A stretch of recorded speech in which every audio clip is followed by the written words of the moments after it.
Il y eut une grande joie dans cette ville. Je vais vous montrer quelque chose.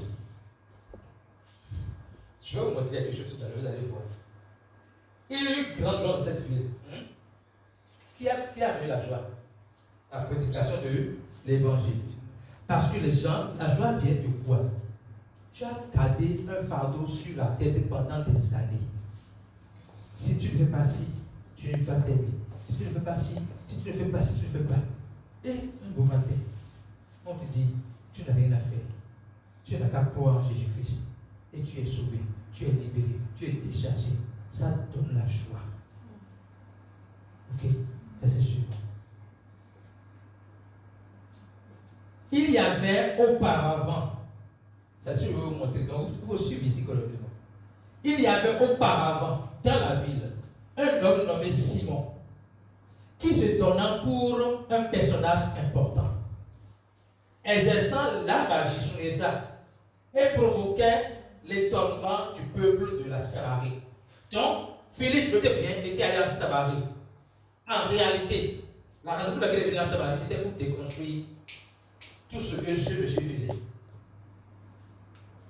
Parce qu'en Samarie, ce n'était pas Christ qui était élevé.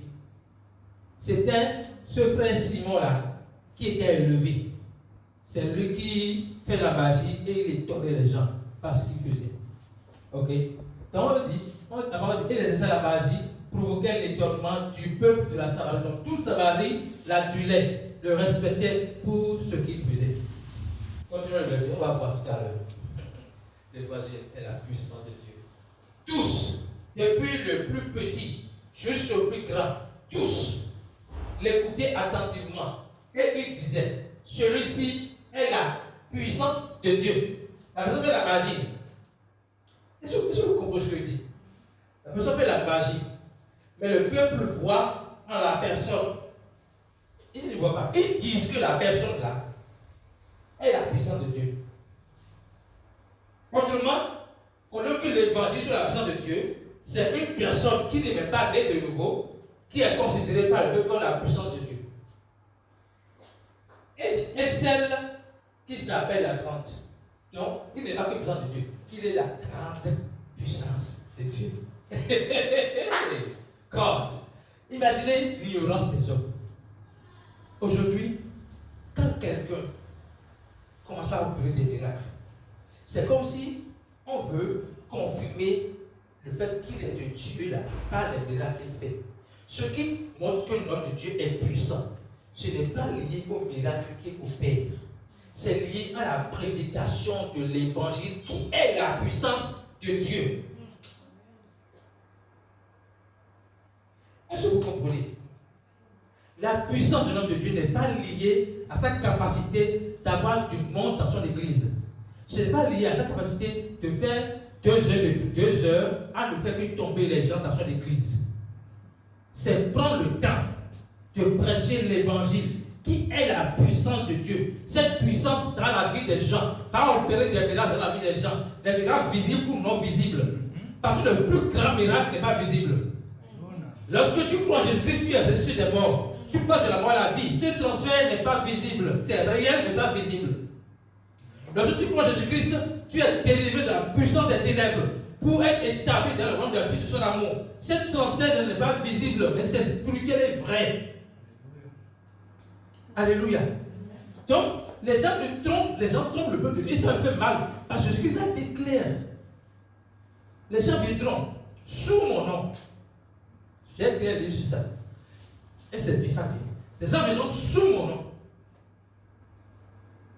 Pour dire quoi? Pour faire des miracles.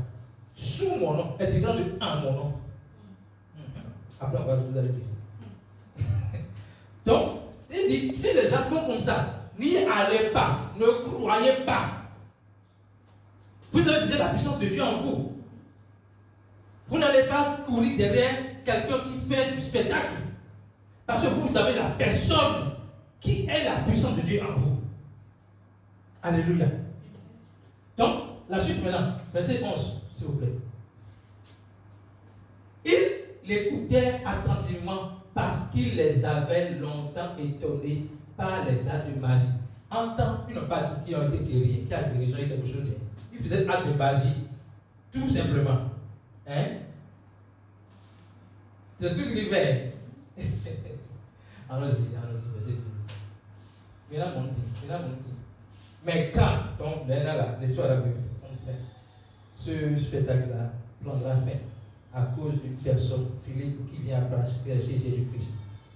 Mais quand ils eurent cru à Philippe, je vais nuancer quelque chose. Quand ils eurent cru à Philippe, qui leur annonçait la bonne nouvelle du royaume de Dieu et du nom de Jésus-Christ, hommes et femmes se firent baptiser. Je vais mettre, ce n'est pas qu'ils ont mis le foi en Philippe, en la personne de Philippe. Non. Parce que Philippe ne parlait pas de lui. Philippe ne se donnait pas la gloire. Philippe pointait le regard sur la bonne nouvelle du royaume de Dieu et du nom de Jésus-Christ. Ce que vous comprenez. Donc, leur foi n'était pas dans la personne de Philippe, mais dans la personne que Philippe prêche.